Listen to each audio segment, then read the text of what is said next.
एक पावन चरित्र है श्री भक्त गोपाल चरवाहे का। पहले ऐसा हुआ करता था कि सबकी गायें जैसे चराए तो सब लोग अन्न आदि जो है उसके घर भिजवा देते थे और गायें छोड़ देते थे। वो ग्वाला ही कहा जाता था। सैकड़ों लोगों की गाय चराता था और उसके घर में अन्न आदि जो आवश्यक सामग्री है भिजवा दी जाती थी। ना तो एक अक्षर वो पढ़ा लिखा था और ना कभी उसने भगवान का नाम या कोई चर्चा सुनी थी। उसके कोई परमार्थ से संबंध ही नहीं था। बस गाय चराते थे, जंगल में रहते थे, पत्नी भोजन पहुंचा देती थी और परिवार चलाने के लिए गांव के लोग दे देते थे अन्न, क्योंकि सबकी गाय चराते थे। ना तो उसको किसी धर्म का ज्ञान था ना किसी साधना का ज्ञान था। एक दिन देखा जंगल से एक मंडली जा रही संतों के। ओ श्री राम जय जय राम, श्री राम जय राम, ऐसे कीर्तन। संत जन पहले मंडली बना के चलते थे तो नाम कीर्तन पद कीर्तन ऐसे। उसको बड़ा आनंद आया। उसको लगा कि इतने झूम झूम कर संत जन गा रहे हैं, किसी से बात नहीं की, पकड़ लिया। अब पूरा तो नहीं, बस उतना राम राम राम राम ऐसे करने लगा। देखो कई बार कहा है यदि आप बिना गुरु मंत्र के भी नाम जप करेंगे तो नाम जप आपको गुरु तक पहुंचा देगा, क्योंकि गुरु प्रदत्त नाम भगवत साक्षात्कार कराता है। 50 वर्ष की अवस्था लगभग हो गई थी। कभी कोई तीर्थ याटन, धर्म कार्य, शास्त्र स्वाध्याय, सत्संग कुछ नहीं। देखो कृपा, विश्वास। अब वो अलौकिक ढंग से नाम में मिठास लगने लगी उसको। तो जोर जोर से कभी कभी नाच पड़ता, चरवाहा है ना, गाता। तो और जो लोग थे उसका उपहास करते, अरे नरक में भी ठौर नहीं मिलेगी, जिंदगी में कुछ पुण्य नहीं किया। ये ऐसे लोग बहुत उपहास करने वाले। ऐसे करने से क्या मिलेगा, नाम से कुछ हो जाएगा। उसने कहा हमने तो कभी सोचा ही नहीं कि कुछ होगा, हम तो ऐसे ही गा रहे हैं। पर ये लोग उपहास कर रहे हैं, क्या गलत है क्या ऐसा गाना? जब तक दृढ़ ज्ञान नहीं होता तब तक माया फिसला सकती है। उसने कहा कि हम किसी लाभ के लिए, बैकुंठ जाने के लिए या कोई लाभ के लिए नहीं जपते, हमें तो अच्छा लगा, वो गा रहे थे संत जन तो हम गाने लगे। क्या सही में आप लोग समझते हैं कि ये गलत है? उनका तुम मूर्ख हो, तुम्हारी क्या समझ में आए? और उपहास करते उसका। उसके मन में एक बात आई, कोई ये प्रमाण दे दे मुझे कि ये जो मैं संतों के मुख से सुना नाम, ये परम सत्य है, ये परम सुखकारी है और इससे क्या बैकुंठ मिल जाएगा? कोई तो मिले मुझे। और जब किसी के हृदय में ऐसी आकांक्षा होती है तो वही मिल जाते हैं जो सबके हृदय की जानते हैं। एक दिन उसने देखा जब लोग दिल्ली की हंसी मजाक कर रहे थे, उसी समय एक लंगोटी पहने हुए, हाथ में कमंडल और दंड धारण किए हुए कोई वीतराग परमहंस जात दौड़ा, चरणों में गिर गया। महाराज महाराज, बस एक बात आप बता दीजिए, जो हम राम राम कह रहे हैं, ये लोग उपहास करते हैं, क्या इससे हमारा कल्याण हो जाएगा, बैकुंठ मिल जाएगा? तो उन्होंने कहा बेटा ये बहुत मंगल में भगवान का नाम है, पर हमें लगता है कि तुम्हें गुरुदेव की आवश्यकता है। यदि तुम गुरु कृपा पात्र बन जाओ तो इन उपहास करने वालों की बातें तुम्हारे मन में नहीं लगेंगी और निश्चित तुम्हें भगवत साक्षात्कार हो जाएगा। तो पैर पकड़ लिया और कहा महाराज आप ही गुरु बन जाओ ना हमारे, आप ही हमें मंत्र दे दो। तो उन्होंने कहा हम तो तीर्थ यात्रा में हैं, ऐसा हम नहीं कर सकते, पर यदि तुम भगवान से प्रार्थना करोगे तो तुम्हारे कल्याण के लिए सदगुरु प्राप्त हो जाएगा। इसलिए जैसे कोई पूछते किसको सदगुरु बनाऊं, तुम कहते किसी को नहीं, पहले भगवान को मानो, श्री हरि को, जगत गुरु श्री कृष्ण को, फिर उनसे प्रार्थना करो कि यदि आप आवश्यक समझते हो कि सदगुरु के रूप में आप आकर के हमारा कल्याण करेंगे तो मुझे पहुंचा दो या आप स्वयं आ जाओ। मैं नहीं खोज कर पाऊंगा, मेरी वो दृष्टि नहीं है कि मैं किसी महापुरुष को पहचान सकूं। मैं तुमसे सत्य कहता हूं, सदगुरु की जो शरण में हो गया तो उसके जीवन नौका की डांट सदगुरु अपने हाथ में ले लेते हैं। फिर उसको कोई भय, कोई उपहास, कोई लज्जा नहीं सताती। वो सुख पूर्वक इस दुखद अपार संसार समुद्र से पार हो जाता है। पर बेटा, तेरे ऊपर भगवान की बड़ी कृपा है, क्योंकि तू संतों को मानता है। तू मेरी बात पर विश्वास कर ले, अंदर से तू एकांत में रो, तुझे सदगुरु मिल जाएंगे। अब ऐसा कहकर वो अपने राह में चले तीर्थ यात्रा के लिए। अब वो खोजता, एकांत में बैठकर देखता, कभी कभी वो पेड़ पे चढ़ जाता कि कोई संत तो नहीं आ रहे हैं। अब उसके लिए वहां भोजन पहुंच जाता, पाता, गाय देखता और बस खोज करता कि सदगुरु आ जाए, सदगुरु आ जाए। बहुत समय व्यतीत हुआ, पर उसका विश्वास नहीं टूटा कि संत ने कहा था कि तुम भावना करो कि सदगुरु आ जाएंगे। भगवान सदगुरु बन करके आ गए, वही है सदगुरु। देखा सामने से बड़े तेजस्वी महात्मा बड़े तीव्र गति से आ रहे। वो दौड़ा, गुरुदेव गुरुदेव, चरणों में लौट गया। चरणों में जे ही गिरा तो एक बिजली सी दौड़ी उसके हृदय में। अब बात बन गई, गुरु मिल गए। वो खड़े हो गए, देखते ही सात्विक भाव उत्पन्न हो रहा है, आंसू निकलने लगे। देखते ही मन में आया कि जो संत कह रहे थे सदगुरु मिल जाएंगे, यही हमारे सदगुरु हैं। हृदय में उत्साह, आतुर आवाज, प्रभु मुझे भवसागर से पार करने वाला गुरु मंत्र दे दो। ऐसे थोड़ी दीक्षा दी जाती कि गली चलते दी जाए, दूंगा। जा पहले स्नान करके आ, फिर एकांत स्थान में बैठेंगे, फिर तेरे को उपदेश देंगे।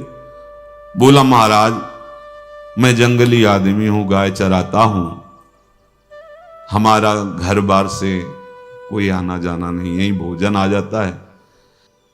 संत ने कहा अच्छा स्नान करो। स्नान करके आए, एक पेड़ के नीचे, भाई मैं तुझे कुछ नियम दूंगा, कुछ शर्त। तो महाराज गंवार आदमी है, ना हम आपका कोई नियम पालन कर पाएंगे, ना कोई व्रत पालन कर पाएंगे, ना कोई साधना कर पाएंगे। आप देख लो हमारी हालत, 50 साल का हूं, पढ़ा लिखा बिल्कुल नहीं, कोई धर्म कर्म नहीं जानता, गाय चराता हूं।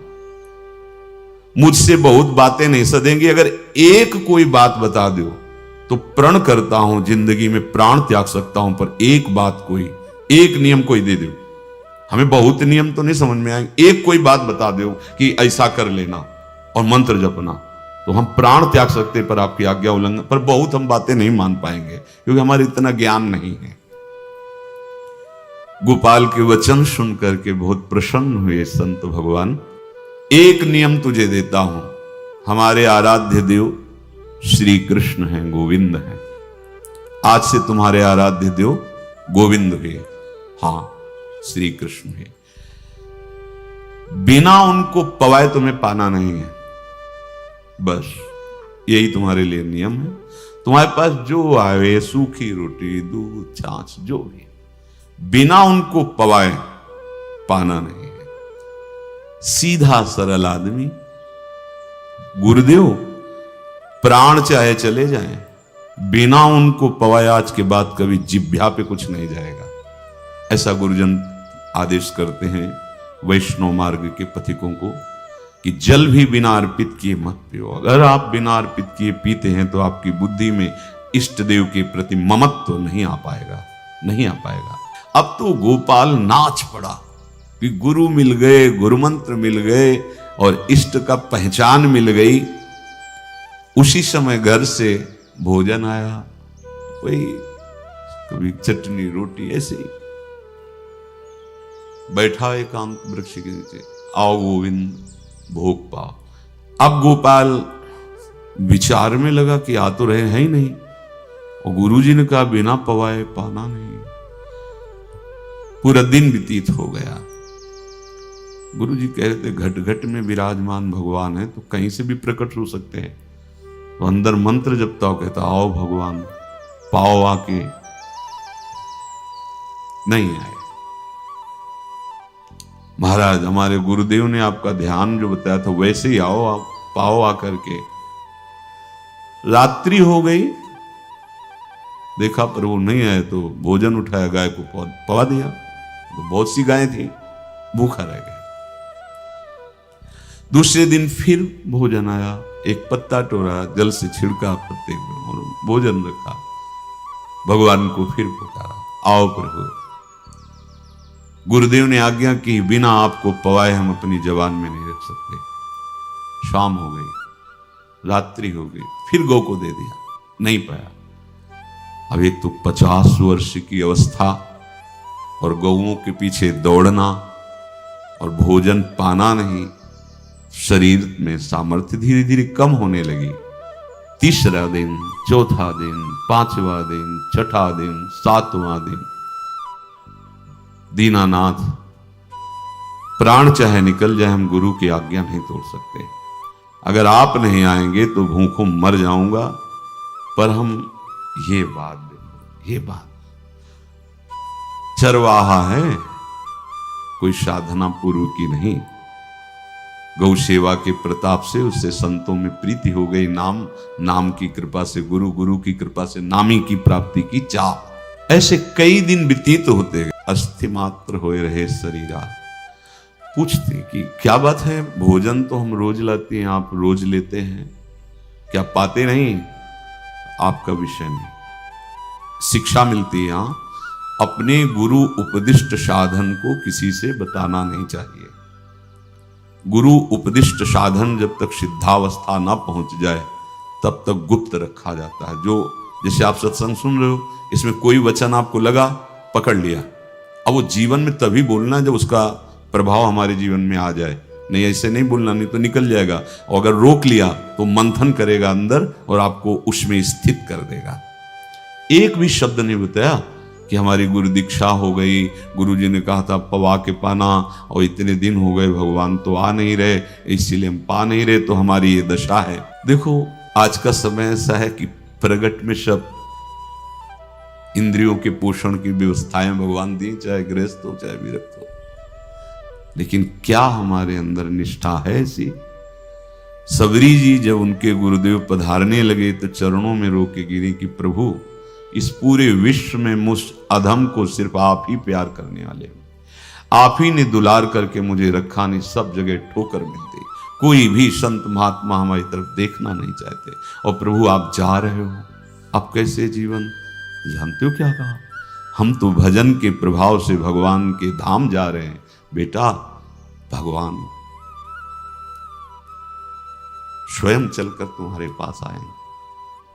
सबरी जी बहुत वर्षों तक कभी गुरु के वचनों पर अविश्वास नहीं हुआ, क्यों कहते थे भगवान आएंगे, रोज पावड़े डालती हूँ, सोहनी लगा के दिल चिढ़ती हूँ, रोज बेल लगता है। फुसला तो नहीं दिया गुरु जी ने, नहीं, गुरु के वचन भगवान आएंगे।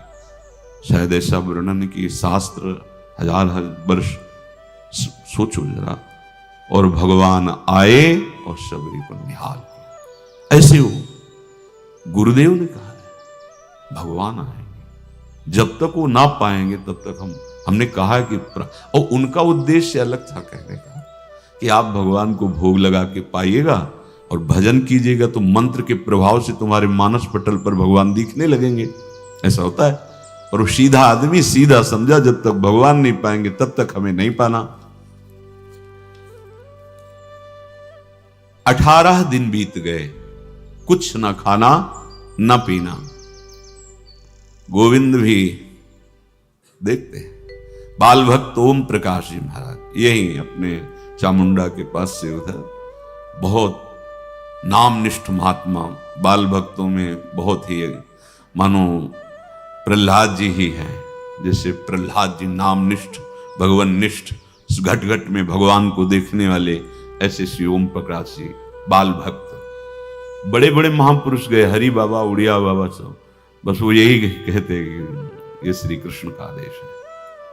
फिर शायद 50 के भी ऊपर दिन गए थे, ऐसे 70 दिन तक उस महापुरुष ने कुछ नहीं खाया। सशरीर अंतर्ध्यान हुए, आज समाधि उनकी बनी। हे, जब महत्व भगवान का जग जाता है तो शरीर का महत्व नहीं। अच्छा, प्राणनाथ जब प्राणों का पोषण कर रहे हैं तो अन्न में भी तो प्राणनाथ की ही दी हुई शक्ति है, तो बिना अन्न के भी उनका पोषण हो रहा है। पर ये भागवती का आदेश से, मनमानी करने से नहीं। मनमानी करने में फिर मार्ग रुक जाएगा। भगवान आदेश करते हैं अपनी वाणी से, युक्ताहार विहार से, उचित आहार विहार, वो तो भगवद आदेश होता है। 18 दिन बीत गए।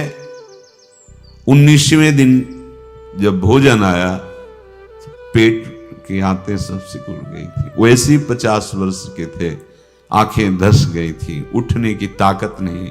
पत्नी ने फिर कहा कि आप कुछ तो बताइए कि क्या आपको कोई रोग हो रहा है? आप भोजन नहीं पा रहे?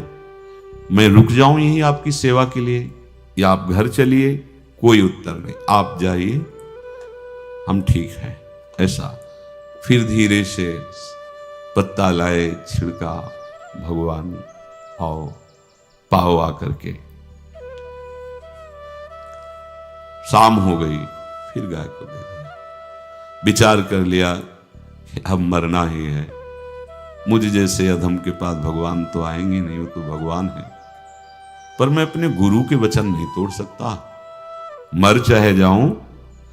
27 दिन व्यतीत हो गए, एक कवल भी अन्न नहीं पाया।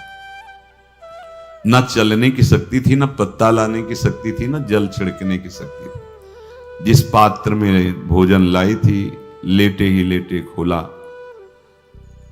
और कहा, प्रभु मुझे पता है आप इस शरीर से नहीं मिलोगे, और आप जान लो मैं अपने गुरु की आज्ञा का उल्लंघन नहीं करूंगा। ये मतलब जितने महान हुए हैं सब निष्ठाओं में निष्ठावान हुए हैं।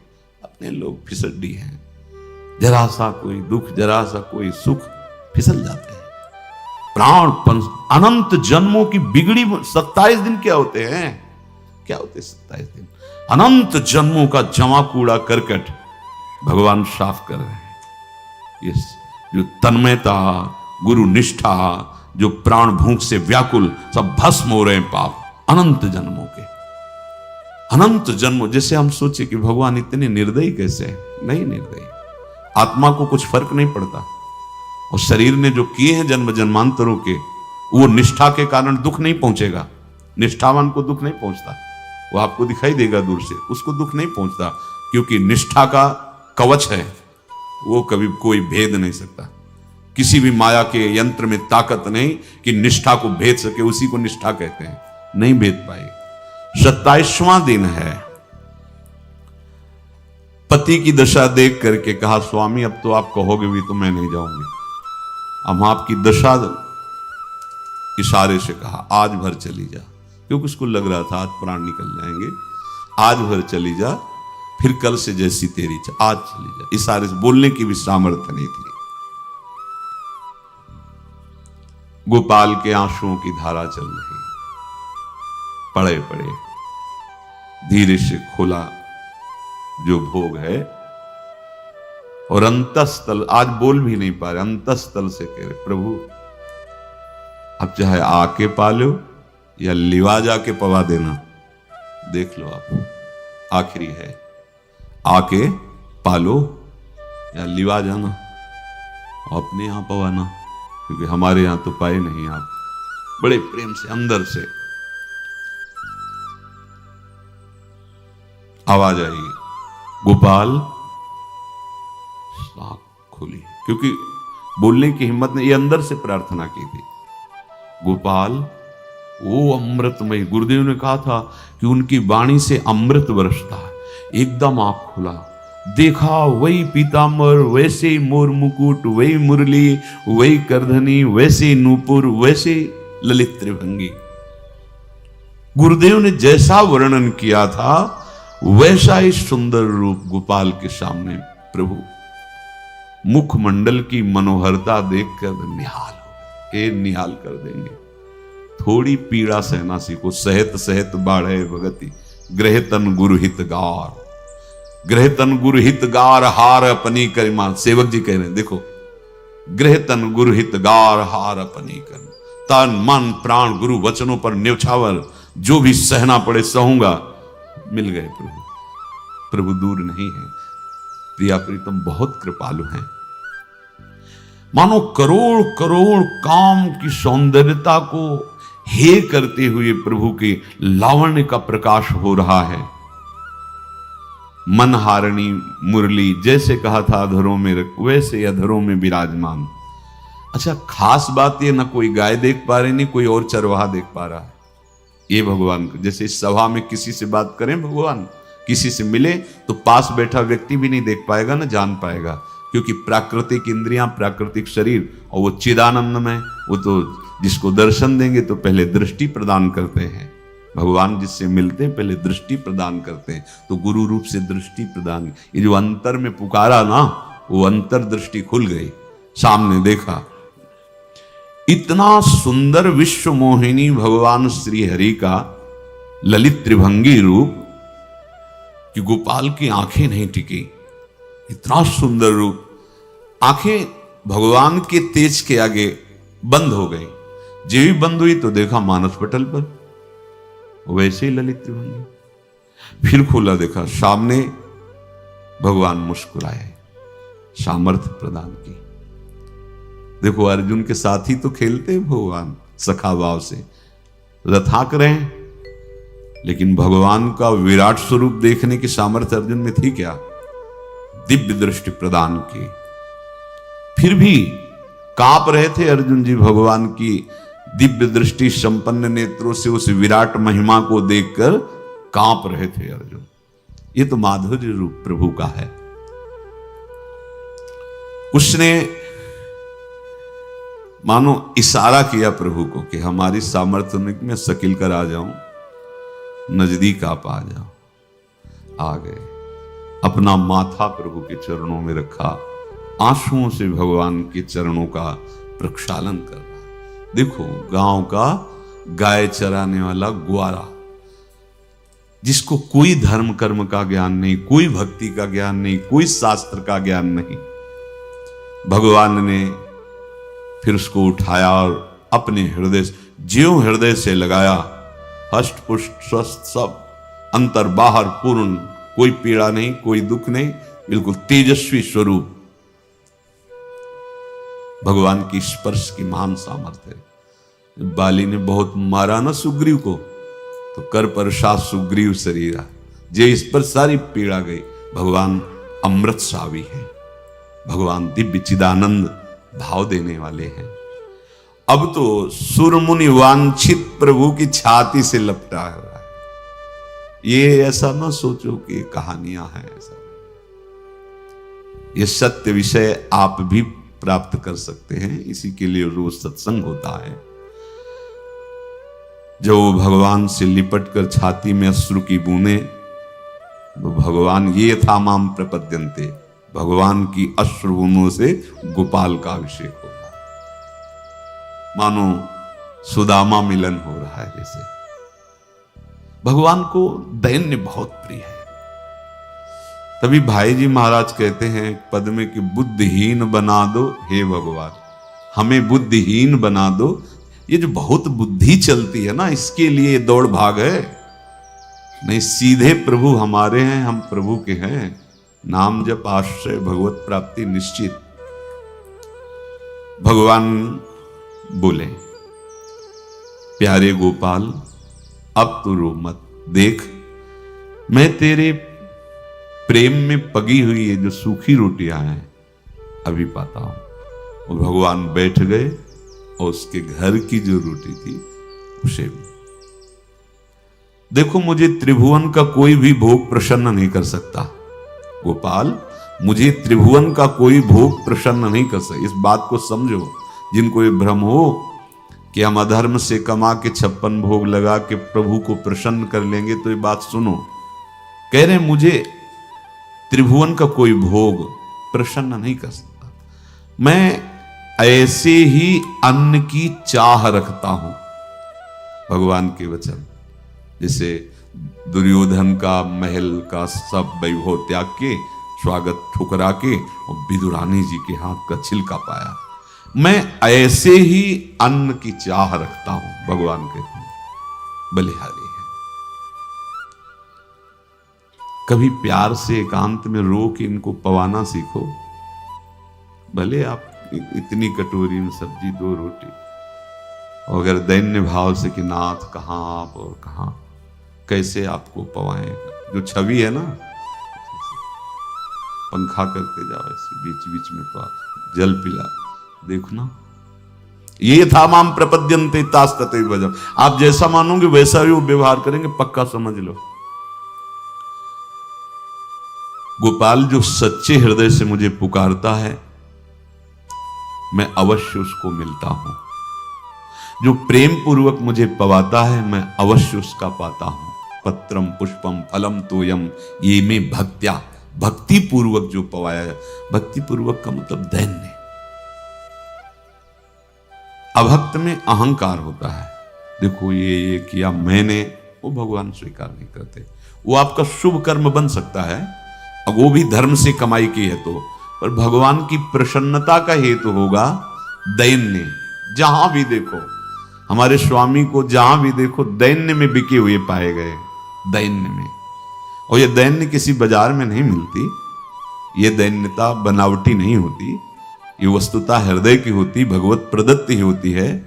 पर जो संत सदगुरुदेव की आज्ञा का अक्षरशः पालन करे तो इस दैन्य का निश्चित प्रादुर्भाव हो जाएगा, अहंकार गलित हो जाएगा। वत्स, मैं किसी भी वस्तु का कभी भूखा नहीं हूं। मानो गोपाल के बहाने से हमको समझा रहे हैं, क्या चाहिए भगवान को, क्या चाहिए? कुछ भी कर लो, माना कि तुम तात्कालिक वर्तमान दुख को मिटा सकते हो, तात्कालिक, लेकिन संपूर्ण दुखों को मिटाने के लिए हरिनाम गरज रहा है, राधा नाम गरज रहा है। आपसे प्रार्थना है, समझो इस बात को। कलयुग केवल नाम आधारा। देखो, सुन के राम राम शुरू किया, मिल गए सिद्ध सदगुरुदेव, दे दिया मंत्र, बता दी निष्ठा, और मिल गए भगवान। और भगवान कह रहे हैं, अब तेरे जीवन में कभी दुख का लेस नहीं रहेगा, तू अब घर जा, अब किसी की गाय चराने की जरूरत नहीं है, कुल परंपरागत तेरे लक्ष्मी बढ़ती रहेगी, तुझे कुछ करने की जरूरत नहीं। देखो, बड़े बड़े सोने के पहाड़ किसी सुनार ने बनाए क्या? प्रभु ने तो बनाया है। भगवान हंसते हंसते समझ ही नहीं पाए और अंतर्धान हो गए। अभी गोपाल कुछ अपने मन भर के देख नहीं पाया था, कह नहीं पाया था, भगवान अंतर्धान हो गए। अब तो चिल्ला चिल्ला के रोने लगा और विवश होके आंख मूंदी तो देखा उसके मानस पटल पर छाए। अब तो राजी हो गया कि ये मेरे प्रभु ऐसी जगह विराजमान हो गए, कोई देख नहीं पाएगा, हम रोज बात करेंगे, रोज दर्शन करेंगे। नारायण या गौर श्याम को हृदय निकुंज बसइए। तो इसलिए धैर्य धारण करके, कितना भी कष्ट हो, अब पीछे मत हटो, फिसलो मत। माया अपने पार्षदों को भेजेगी। प्रभु का चिंतन छूटे वो कुछ भी स्वीकार नहीं। प्रभु का चिंतन होते हुए जो हो रहा है उनका सृष्टि का कार्य है, जो जो जिसको सेवा दी हो रहा है। हमारा प्रभु का आश्रय अगर बदला किसी व्यक्ति का आश्रय या किसी अन्य का आश्रय, बहुत घाटा हो जाएगा। अपने इस मन को देखते रहिए कि प्रभु को प्रथम नंबर में रखता है या द्वितीय नंबर में। हमें तो लगता है ये हो सकता है चौथे पांचवें नंबर पे रखता है।